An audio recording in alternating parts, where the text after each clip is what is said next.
over a millennium, enduring a long history of war and conquest, Venice has survived by being a big economic and trading power. Venice is one of the most beautiful cities made by man. It is the only pedestrian city in the world. No vehicles are allowed in the city, so getting around means walking by foot.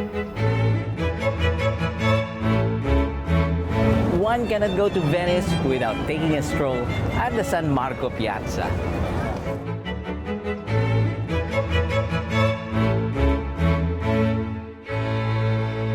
San Marco, or Saint Mark, one of the Bible's 4 evangelists, is the city's patron saint. Represented by a winged lion, his symbol is seen in almost every structure in the city. Venice is renowned for the beauty of its setting, its architecture, and its art. The whole city, along with its lagoon, is listed as a World Heritage Site.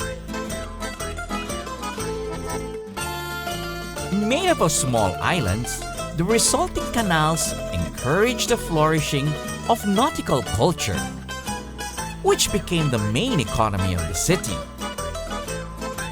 Venice was built over the lagoons as a refuge from invaders in the countryside.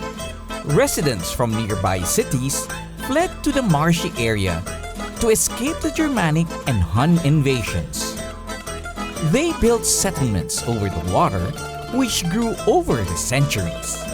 The buildings in Venice were constructed with closely placed wooden piles. If you're wondering why the wood hasn't rotted over the centuries, it's because they are submerged in water, where the low supply of oxygen does not make it decay rapidly. Today, those canals still provide the means of transportation of goods and people within the city.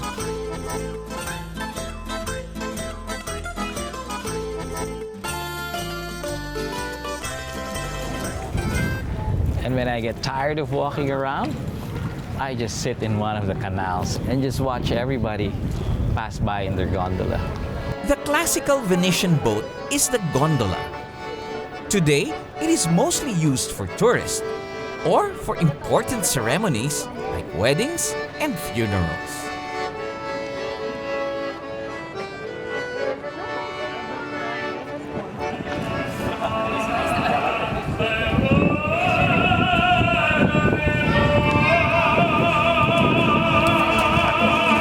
Interesting how everybody in Venice is either a musician or an artist. I navigated my way through the city's maze of streets. It's very easy to get lost in the narrow streets of Venice. But what's interesting is that each corner has a story to tell. Though most of Venice is filled with shops and tourists, there are still some parts of the city that are more quiet, residential areas. Finally, I was able to walk my way to the Grand Canal. This major waterway that flows through the city dates back to ancient times. Over it is the famous Rialto Bridge that connects the San Marco and San Polo districts. It has been here since 1591 and one of the busiest crossings where people and boats pass. The Grand Canal, just before sunset, is an amazing sight with the light hitting the water and seeing all these different types of Venetian boats just moving around carrying passengers. Now, I know why this place is called La Serenissima, or Most Serene.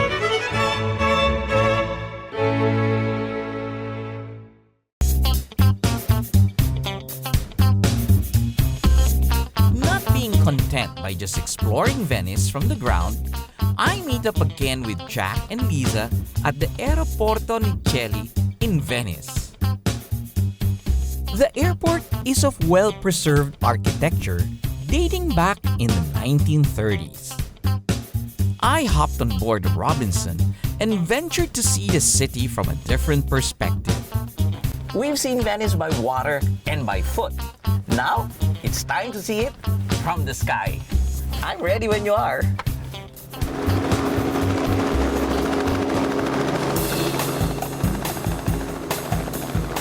I flew over the Venetian islands together with Mirko Zanazzo, a friend of Jack and Liza. Venice is actually made up of 118 big and small islands.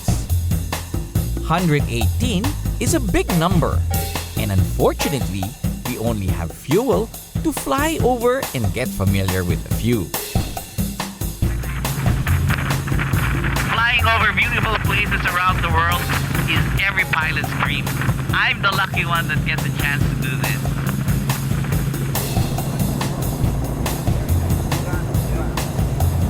A flash of colors caught my eye as we flew over the island of Burano.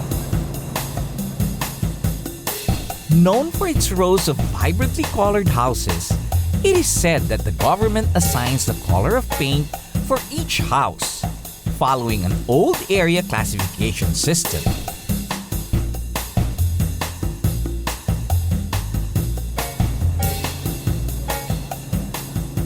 Another island with an interesting history is the Isola di San Michele. During the French occupation, it was decreed that burial in the main Venetian island was unsanitary and made other islands like this into cemeteries. Funeral gondolas carried bodies from the mainland to be buried here.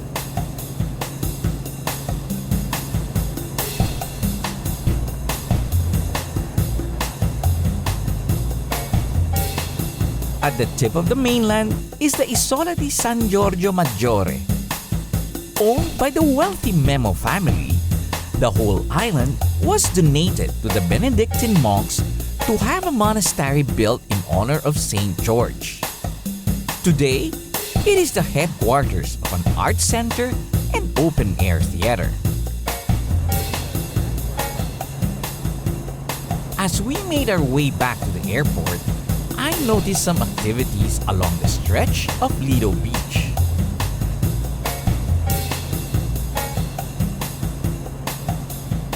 The Venice International Film Festival, the oldest film festival in the world, is currently taking place in the Venetian island of Lido, where we flew right over. So we'll be flying over the film festival area. No one knows me, but I'll still say hello to them.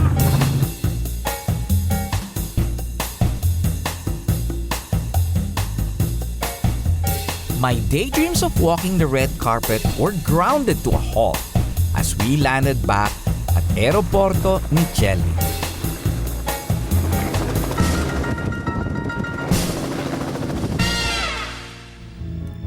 Meeting Rudy Barbazza and his family was a very nice experience.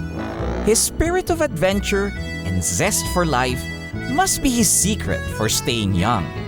And I am definitely taking some notes from him. The views of the Venetian islands, with its many buildings and bridges, blend together into the lagoon, making one fantastic view from the air. And an experience of the old world, seen through the rich culture of the city of Venice, invigorates one's senses. From the water to its cobbled paths, and now from the air, I think this certainly completes my Venetian adventure. This has been your captain, Joy Roa. See you in the next Asian Air Safari! Nel blu dipinto di blu, e chi dici di stare lassù?